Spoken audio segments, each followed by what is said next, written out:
Thank you, Doctor, for being here and for your investment in Arkansas and for your belief in our people and for the opportunity to grow the economic opportunities for the people of this region. To the higher education officials and to the folks that have been on the ground, let me also add my sincere thanks for all of your collective effort that got us to where we are today. You all probably have heard me say, certainly the media has over and over, about the correlation between education and economic development. Inevitably, a lot of the people's emphasis has to do with workforce training and upping our skill level of our people in order to be able to retain or attract the kind of businesses and industries that tomorrow's educational demand requires. A higher and higher skill level, a higher and higher understanding in so many different fields that traditionally, particularly in manufacturing, weren't even applicable a few years ago. That's certainly going to be true here as well. You're going to have to, and we will do all we can, and we'll provide all the assistance we need to provide to ensure that the workforce that ends up working here is the kind of quality workforce with the kind of additional training necessary to make this company the most successful company it can possibly be. But there's another aspect of this marriage, if you will, between education and economic development that doesn't get talked about quite as much. It does in smaller circles. It certainly does in our office, and it certainly does in our institutions of higher education. But today's announcement is a specific reflection of that other aspect of that marriage between economic development and higher education.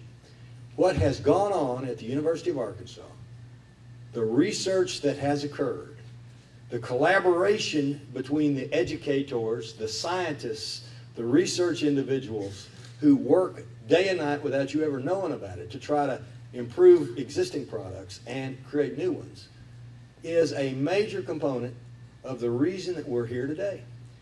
The whole strain, now this isn't your normal soybean, people, and we do, and it's already been mentioned, we can grow soybeans better than anybody in the world.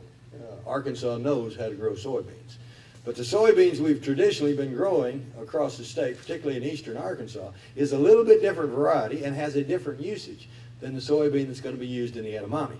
It's a totally different soybean. And the research that's gone on at the University of Arkansas, the Department of Agriculture, in cooperation with the USDA, in cooperation with the Farm Bureau, and in cooperation with all the other entities that have been mentioned, provides another application for that traditional soybean, a different type of soybean that's used in a different fashion. I didn't even know what this stuff was a few months ago.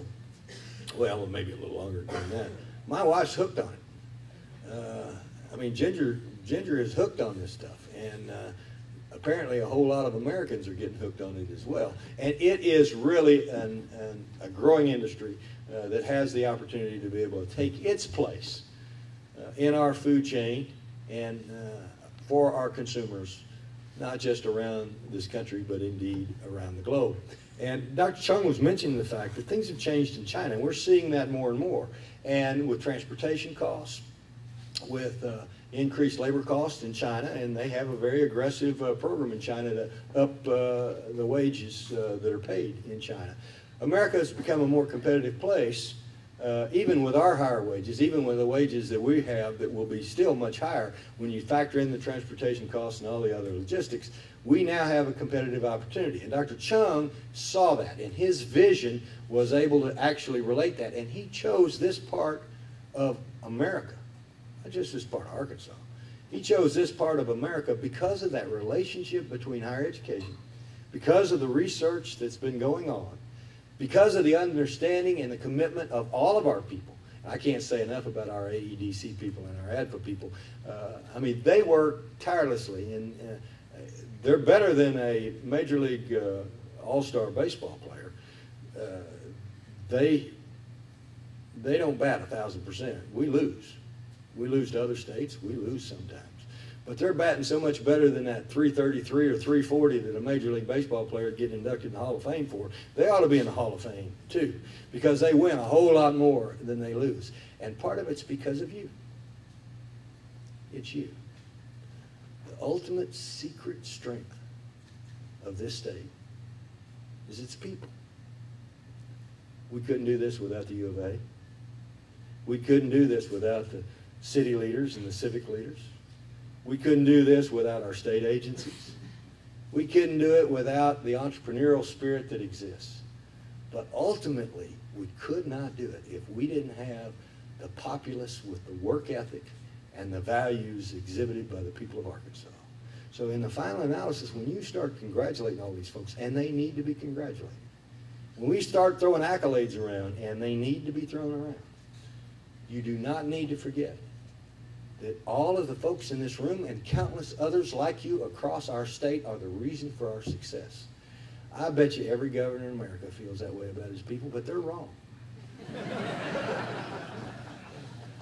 There is no place in America, and we're seeing this every single day. You know, I made a speech. I wasn't going to get off into this, and I'm going to hush here in just a second, but I made a speech a couple years ago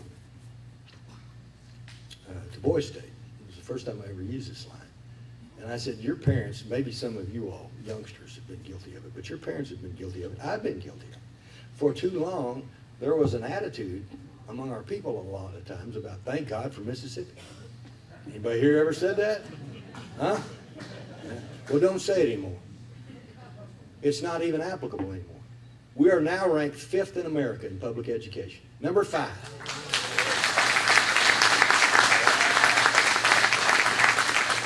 As the mayor mentioned, we're one of 4 states that entered this fiscal year not in financial trouble. We have been lapping the rest of this the last 4 or 5 years in a number of different areas, not the least of which is quality of life and the opportunity for growth and expansion of our people. So don't say that. Let Louisiana or Alabama say thank God for Mississippi. Let Oklahoma say it, for God's sake. You want to say something, you say you're mad because Maryland's 1st in education and we're just 5th, and we're not happy with that. You say you're unhappy because we, for the first time since they've been keeping records, passed 4 states in 4 years in per capita income when we never passed any state in any per capita income rating in the previous 50 years. And you're not happy with passing 4 states in 4 years. You wanted to pass 8 states in 4 years. Set your goals higher. Set your sights higher.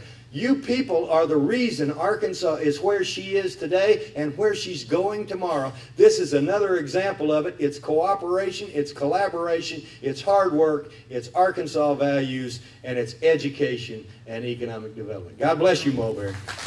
Your Arkansas Soybean Podcast is a production of the University of Arkansas Division of Agriculture and was funded in part by the Arkansas Soybean Promotion Board. For more information on soybean farming in Arkansas, contact your local county extension office.